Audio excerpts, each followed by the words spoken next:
Hello friends, எல்லாம் எப்படி இருக்கீங்க? நல்லா இருக்கீங்களா? இன்றைக்கி வீடியோவில் நம்ம என்ன பார்க்க போகிறோன்னா கேரட் பீன்ஸ் பொரியல் தான் பார்க்க போகிறோம். கேரட்டு பீன்ஸு எல்லாம் நீங்கள் தனித்தனியாக சின்ன சின்னதாக கட் பண்ணி வச்சுடுங்க. வச்சதுக்கப்புறம் நீங்கள் எந்த பாத்திரத்தில் பண்ண போகிறீங்களோ அதில் கொஞ்சமாக ஆயில் ஊற்றி சூடு ஏறினதுக்கப்புறம் உளுந்து கடுகு போட்டுருங்க. ஒவ்வொரு டீஸ்பூன் போதும்.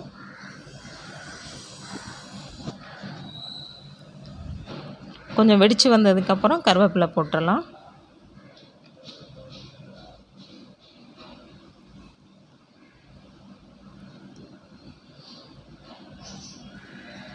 இப்போது நம்ம சின்ன சின்னதாக கட் பண்ணி வச்சுருந்த பீன்ஸை நான் போடுறேன்.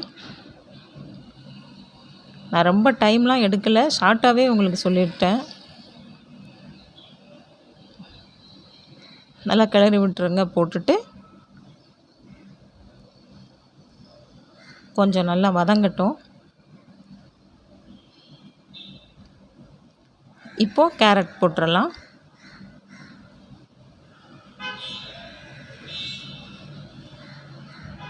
அதையும் நல்லா கிண்டி விட்டுருங்க.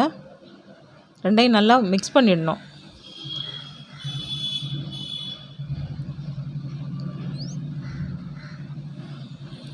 மிக்ஸ் பண்ணியாச்சு. இப்போது நம்ம பச்சை மிளகாய் போட்டுடலாம். உங்களுக்கு எத்தனை வேணும் அப்படிங்கிறத நீங்கள் போட்டுருங்க.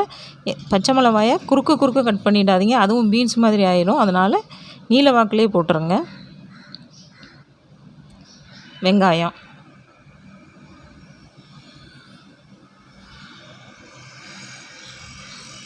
அதையும் சேர்த்து கிண்டிடலாம்.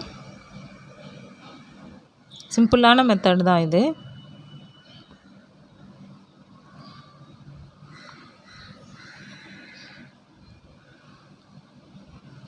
இப்போ கொஞ்சமாக நம்ம உப்பு போட்டுடலாம்.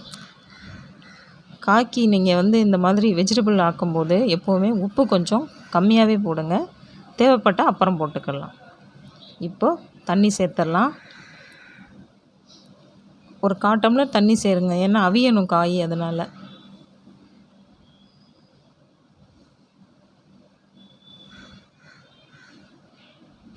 இப்போது இதுக்கு என்னென்ன வேணும்னா தேங்காய் நான் திருகி வச்சுருக்கேன். தேங்காய் கூடவே கொஞ்சமாக மஞ்சத்தூள் போட்டுருங்க. சீரகம் சோம்பு பவுடர் ஒரு 3/4 டீஸ்பூன் போட்டால் போதும். உப்பு தேவையான அளவு போட்டுருங்க. எல்லாத்தையும் நல்லா நம்ம மிக்ஸ் பண்ணி வச்சுடுவோம். இப்போ அந்த காயை இந்த மாதிரி பண்ணுங்க.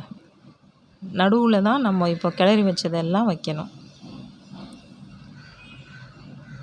நடுவில் இப்போ நம்ம மிக்ஸ் பண்ணோம் இல்லையா தேங்காய், அதை வச்சிடலாம். வச்சுட்டு இந்த மாதிரி பண்ணுங்க. காய்க்கு நடுவில் வச்சுட்டு காயை ஃபுல்லாக அது மேலே போட்டுருங்க.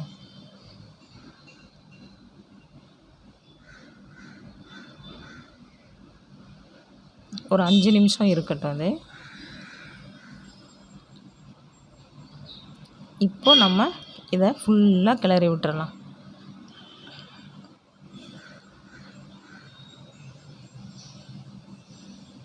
இப்போ இந்த மாதிரி பண்ணால் நல்லா டேஸ்ட்டு வரும். தேங்காய் பொழு பொழுன்னு இருக்கும், அதாவது ஒட்டாமல் நல்லாயிருக்கும். அதனால் இந்த மாதிரி பண்ணி பாருங்கள். இது ரொம்ப ஈஸியான மெத்தடு தான். இந்த மெத்தடில் பண்ணி பாருங்கள். பண்ணிவிட்டு எனக்கு எப்படி இருக்குது அப்படிங்கன்னு கமெண்ட் பண்ணுங்கள். லைக் பண்ணுங்கள், சப்ஸ்கிரைப் பண்ணுங்கள். Thank you friends.